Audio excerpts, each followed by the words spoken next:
Who do you respect and why? And do you want to be respected? I think they're great questions.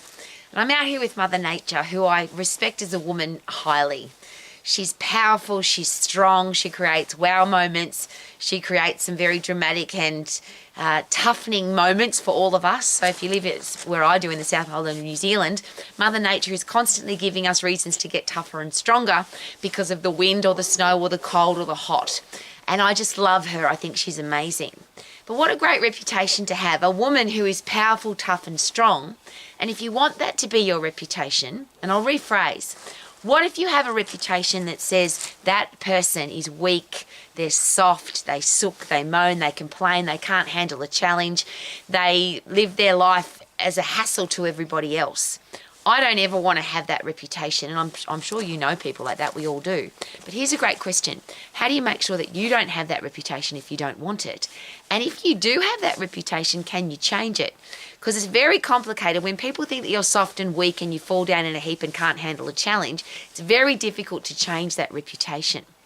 So one of the things I do every single day is I ask myself that question. What have I done today to get tougher and stronger, better and wiser? Did I puff? Did I lift heavy? Did I challenge myself mentally? What have I learned today? Who have I dealt with today that's been horrible? One of the things that a lot of people now don't seem to ever be able to handle is confrontation. People get behind a computer screen and they write nasty things about people and they gossip and they criticise and they send a bad criticism about a business on social media, and they're really tough behind a screen.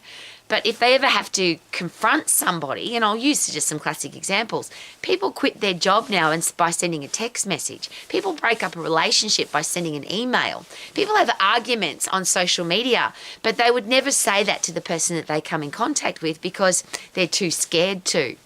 I really like, if somebody's nasty to me, I love it when they come to my face and they tell me the truth to my face. Rowie, I don't like you because, or Rowie, I don't like what you did and this is why. And they share that with to my face. I really find it difficult when people hide behind a screen, and most people do it anonymously. They don't even use their own name because they're too scared to have a confrontation. So could it be a good idea, if you really want a great reputation for being a tough, strong, and I love these words, optimistic, solution-finding, positive person, if you want to have that reputation, is it possible you have to live that way? So tell the truth. Confront people directly.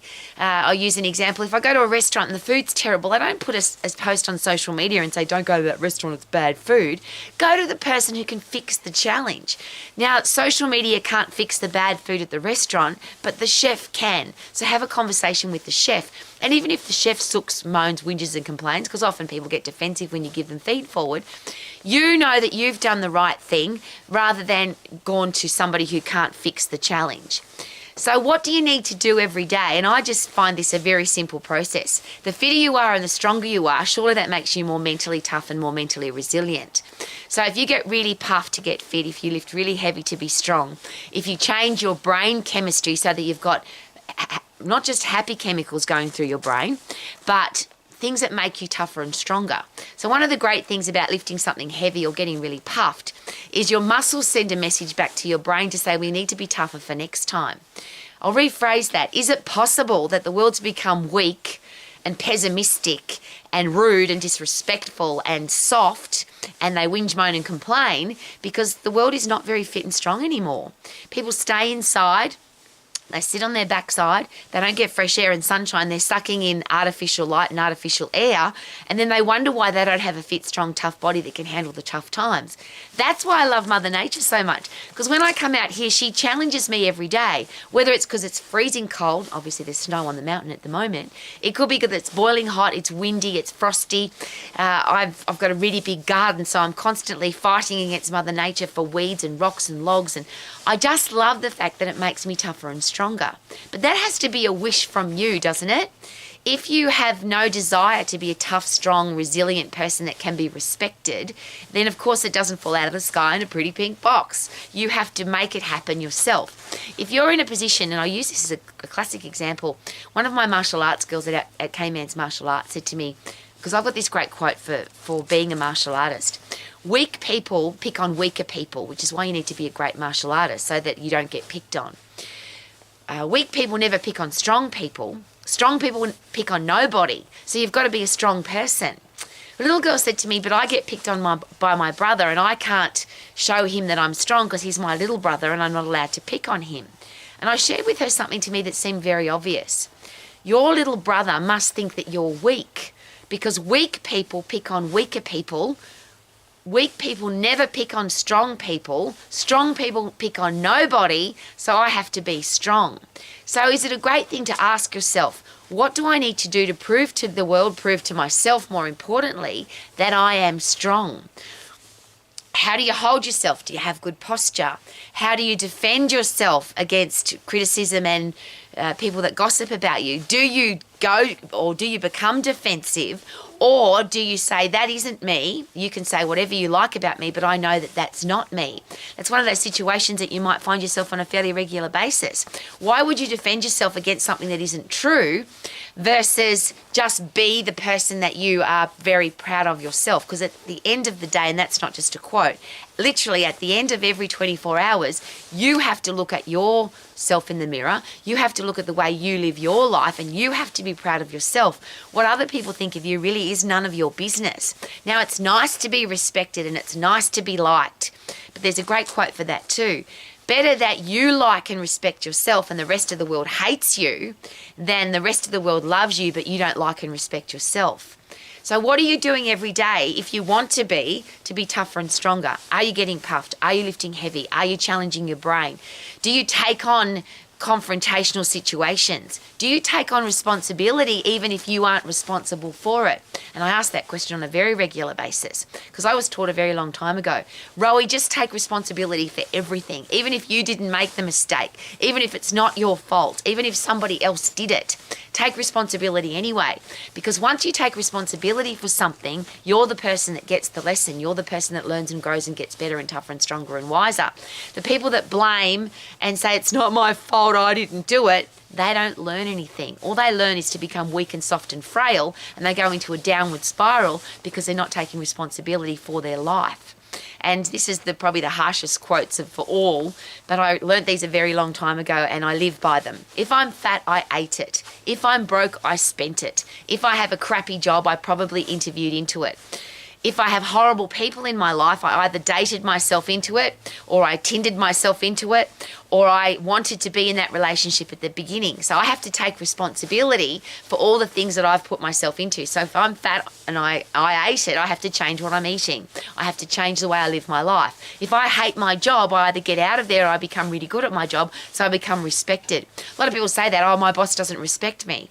But is it possible that if you were growing the business, bringing more money into the business, making the business better, that you would have the respect of your boss? And if you don't, why would you work there?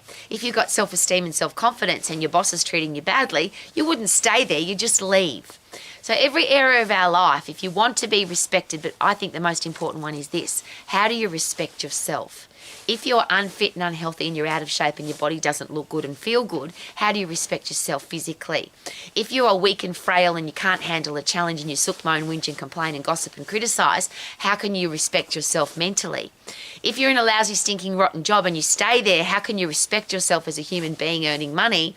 If you're broke because of that lousy, stinking, rotten job, surely we have to take responsibility for that. So how would you respect yourself financially if you've got a lousy, stinking, rotten job and you aren't earning enough money? And if you've got horrible people in your life, surely we need to take responsibility for that. How can you respect yourself if you allow people to treat you badly? And that's a really interesting thing to consider, and something, again, that I live my life by. We get what we accept and what we expect. So if I accept poor behaviour, it's now become not just acceptable, but the person producing the bad behaviour will expect that they can still do it. I've accepted it, they expect they can keep doing it, and whose fault is that? They are horrible people. I'm just the one that's accepting that behaviour, and they expect now that they can keep doing it because I haven't done anything about it. Harsh words from an old lady, but I want to live my life to the max. How about you? I don't want horrible people in my life. I don't want a lousy, stinking, rotten job. I want to be healthy, fit and strong. And I put those into sequence. If you're healthy, fit and strong, if you have a career or business that you love, if you are financially free, and if you have great people in your life, is it possible to be happy every day? Surely the answer is yes. The reverse, if you're out of shape, unfit, weak and frail, if you don't like the way your body looks and feels and you have no energy, if you've got a lousy, stinking, rotten job and you're broke and you have horrible people in your life, how can you possibly be happy?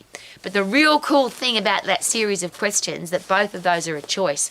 We choose to be fit and strong. We choose our career path or our business. We choose our financial situation, and we choose the people that we put into our life. So guess what? You could actually live your life to the max. Self-respect, self-discipline, self-motivation, self-inspiration, self-education, all the things that make life amazing so that you can, I'm going to say it again, are you ready? Live your life to the max. Go Mother Nature, check out my snow, it's gorgeous. Woohoo! Live your life to the max. Yeah.